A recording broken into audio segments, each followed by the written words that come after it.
Assalamualaikum warahmatullahi wabarakatuh. Perkenalkan, nama saya Ajis Eko Nugroho dari Prodi Teknik Informatika. Di sini saya akan menjelaskan tentang website. Website merupakan halaman situs sistem informasi yang dapat diakses secara cepat. Website ini didasari dari adanya perkembangan teknologi informasi dan komunikasi. Melalui perkembangan teknologi informasi, tercipta suatu sistem jaringan antar komputer yang saling berkaitan. Jaringan yang dikenal dengan istilah internet secara terus-menerus menjadi pesan-pesan elektronik, termasuk email, transmisi file, dan komunikasi dua arah antar individu atau komputer. Sejarah website. Website pertama di dunia lahir di tahun 1991 pada tanggal 6 Agustus oleh Tim Berners-Lee.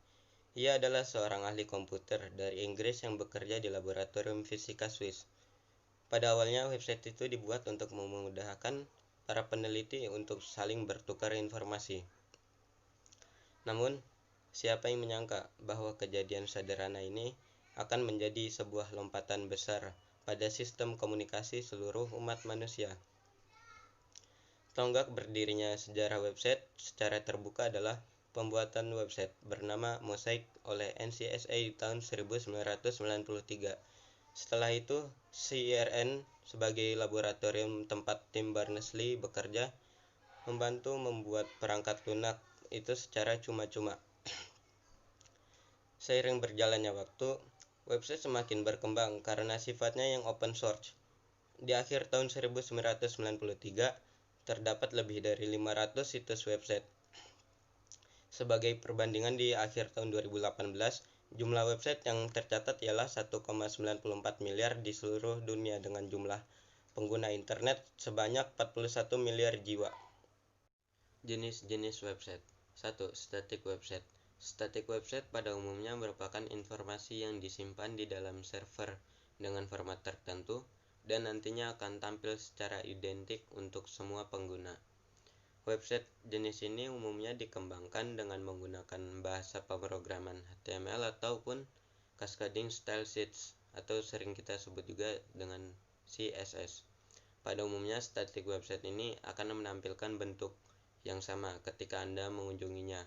Meskipun pengelola website melakukan pembaruan informasi, biasanya penampilan yang muncul pada saat kita mengakses website tipe ini tetap sama. Jika pengelola ingin menggunakan penampilan dari website ini, maka pengelola harus mengubahnya melalui kode-kode pemrograman yang tentunya menuntut pengelola untuk memahami prinsip-prinsip pemrograman sebuah website. Jenis-jenis website. 1. Static website.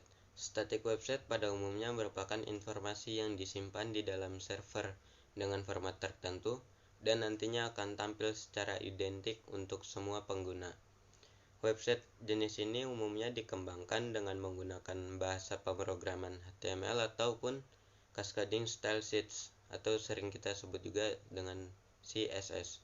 Pada umumnya, static website ini akan menampilkan bentuk yang sama ketika Anda mengunjunginya.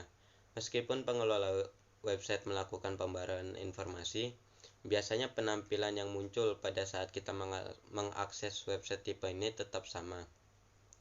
Jika pengelola ingin menggunakan penampilan dari website ini, maka pengelola harus mengubahnya melalui kode-kode pemrograman yang tentunya menuntut pengelola untuk memahami prinsip.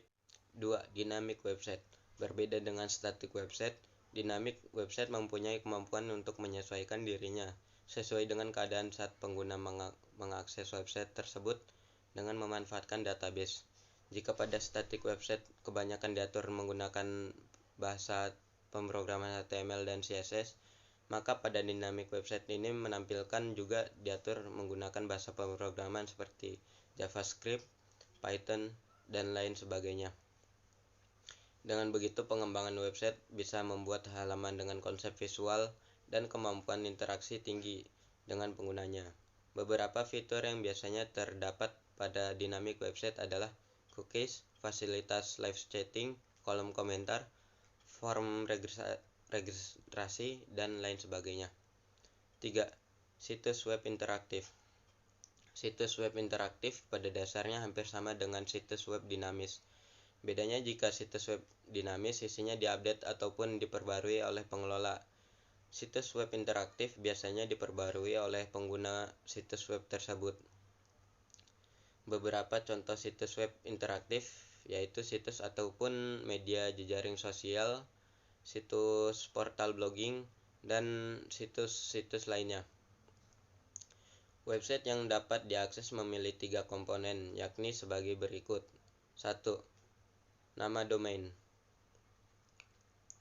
Nama domain adalah sebuah nama unik untuk menjadi identitas sebuah website. Domain juga dapat disewa dari perusahaan pengelola domain internet. 2. Web hosting. Komponen yang kedua adalah web hosting. Web hosting adalah tempat penyimpanan dari data sebuah website. Web hosting merupakan layanan yang menyediakan tempat untuk menjalankan aplikasi atau penyimpanan data di lokasi terpusat, server yang bisa diakses dengan koneksi internet. Hosting banyak digunakan untuk berbagai macam keperluan, mulai dari penyimpanan serta aplikasi website, file transfer pada FTP, pusat data email, dan lain sebagainya. 3. Konten. Tanpa konten, sebuah website akan menjadi sia-sia. Konten merupakan daya tarik dari sebuah website agar trafik jumlah pengguna menjadi tinggi. Konten yang menarik menjadi syarat utama sebuah website agar ramai dikunjungi oleh pengguna internet. Cara kerja web server. Tugas web server adalah untuk menerima permintaan dari klien dan mengirimkan kembali berkas yang diminta oleh klien tersebut. Perangkat lunak web server terdapat pada komputer server, dan di komputer ini pula data-data website tersimpan dengan rapi. Sama dengan halnya komputer klien, komputer server juga harus terhubung dengan jaringan internet untuk dapat diakses oleh klien. Pada saat klien meminta data web page kepada server, maka instruksi permintaan data oleh browser tersebut akan dikemas di dalam TCP yang merupakan protokol transfer dan dikirim ke alamat yang dalam hal ini merupakan protokol berikutnya, yaitu HTTP dan HTTPS. Data yang diminta dari browser ke web server disebut dengan HTTP. Request yang kemudian akan dicarikan oleh web server di dalam komputer server. Jika ditemukan data tersebut akan dikemas oleh web server dalam TCP dan dikirim kembali ke browser untuk ditampilkan. Data yang dikirim dari server ke browser dikenal dengan HTTP response.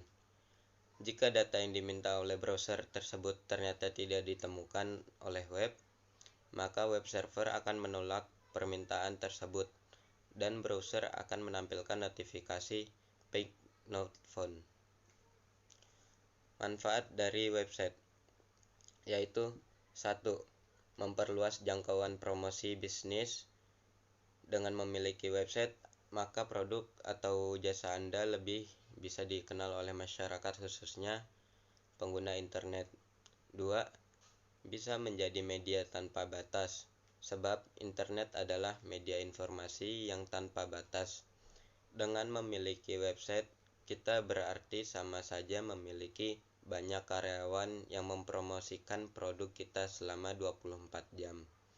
Ini berarti website Anda dapat menghasilkan konversi yang baik. 3.